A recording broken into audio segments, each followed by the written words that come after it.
تو یہ والا جو شعر ہے یہ اسمگلنگ اور سود کے حوالے سے ہے، کیونکہ یہ دونوں کام ایسے ہیں جو معاشرے کو تباہ کرتے ہیں اور انسانی زندگیوں پر برا اثر ڈالتے ہیں۔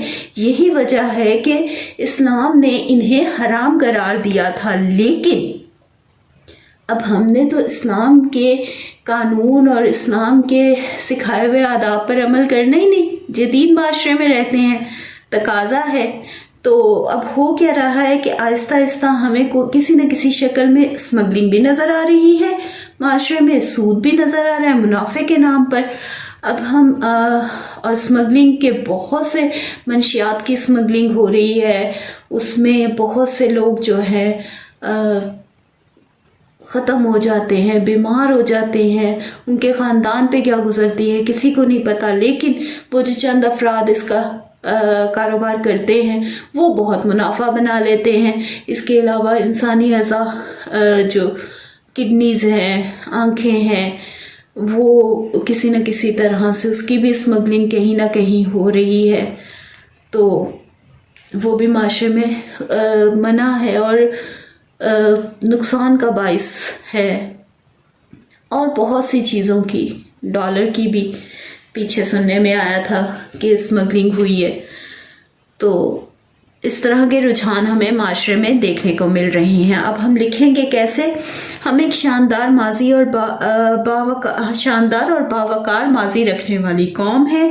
اسلام کا سورج جب عرب کے صحراؤں سے نکلا تھا اور تمام دنیا کو تہذیب کے آداب سکھا گیا تھا، اور سود، جوا، شراب یعنی ہر وہ فعل یا کام جس سے انسانی زندگی پر برا اثر پڑتا ہو اور معاشرے کا نظام درہم برہم ہوتا ہو، حرام قرار دیا گیا تھا۔ لیکن آج ہمارے معاشرے میں سود کسی نہ کسی شکل میں موجود ہے منافع کے نام پر، اور لوگ اس سے بظاہر تو فائدہ اٹھاتے ہیں، لیکن معاشرے کا نظام درہم برہم ہوتا ہے اور بہت سی خرابیاں جنم لیتی ہیں۔ اسمگلنگ منشیات کی بھی ہو رہی ہے، چرس کی بھی ہو رہی ہے۔ اسمگلنگ چاہے وہ شراب یا منشیات کی ہو یا انسانی اعضاء کی، کہیں نہ کہیں کسی نہ کسی شکل میں موجود ہے اور انسانی زندگیوں کو تباہ کر رہی ہے۔ شاعر معاشرے کے ان رویوں کو بے نقاب کرتے ہوئے لکھتے ہیں کہ سود کھاؤ، منافع کے نام پر اسمگلنگ کرو اور بعد ازاں اسی حرام رقم سے حج پر چلے جاؤ، کیونکہ ایسے لوگ جو ایسے غلط کاموں میں ملوث ہوتے ہیں اور ان کا مقصد جو ہوتا ہے پیسہ جمع کرنا ہوتا ہے، اپنا لائف سٹائل بہت آرام دہ اور بہت خوبصورت کرنا ہوتا ہے، ان کے لیے دنیا ہی سب ہوتی ہے، لیکن ایک وقت آتا ہے کہ انہیں خیال آتا ہے کہ ہماری آخرت بھی سنور جائے، تو وہ کیا کرتے ہیں کہ حج پر چلے جاتے ہیں اور پھر یہ گمان کرتے ہیں کہ ہمیں ہمارے گناہ بخش دیے جائیں گے۔ تو ایسا نہیں ہوتا۔ کسی انسان کو اگر آپ نے تکلیف دی ہے، آپ کی وجہ سے کسی انسان کو تکلیف ہوئی ہے، تو اسے اللہ تعالیٰ اس وقت تک معاف نہیں فرمائیں گے جب تک وہ بندہ معاف نہ کرے۔ شاعر معاشرے کے ان رویوں کو بے نقاب کرتے ہوئے کہتے ہیں، لکھتے ہیں کہ سود کھاؤ منافع کے نام پر اور اسمگلنگ کرو اور بعد ازاں اسی حرام رقم سے حج پر چلے جاؤ، یہ کہہ کر کہ تم آزاد ہو، جیسے چاہو جیو۔ بقول اقبال، سجدہ عشق ہو تو عبادت میں مزہ آتا ہے، خالی سجدوں سے تو دنیا ہی بسا کرتی ہے۔ لوگ کہتے ہیں کہ بس فرض ادا کرنا ہے، ایسا لگتا ہے کوئی قرض لیا ہو رب سے۔ جو انسان سجدہ عشق ادا کر دے، وہ حرام اور حلال میں فرق ضرور قائم رکھے گا۔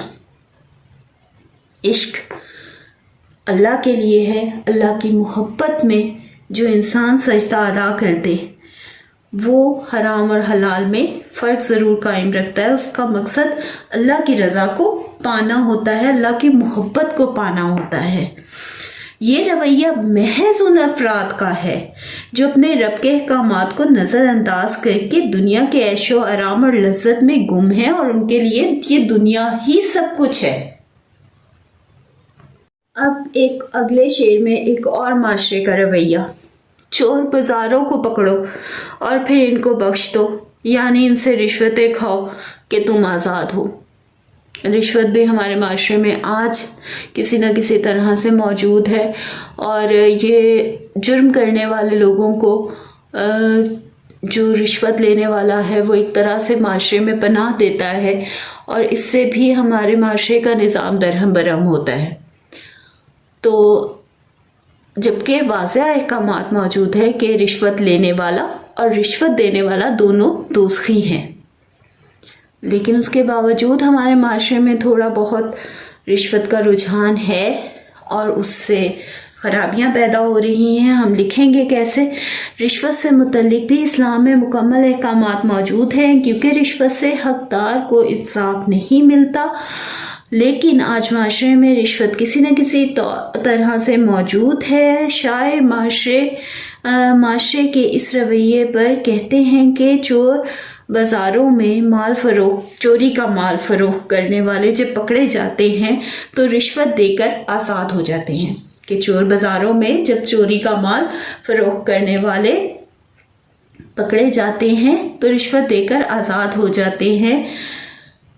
جو حکام انہیں پکڑتے ہیں وہ ان سے رشوت لیتے ہیں اور آزاد کر دیتے ہیں، اور یوں چور اور حرام کام کرنے والوں کو رشوت کی وجہ سے معاشرے میں پناہ ملتی ہے، اور رشوت لینے والوں کو بھی احساس نہیں ہوتا کہ رشوت لینا اور دینا دونوں اسلام میں حرام ہے، غرض کہ آج ہمارا معاشرہ اسلام کے احکامات کو نظر انداز کر رہا ہے، اور یہ نظم آزادی انہی رویوں پر تنقید ہے۔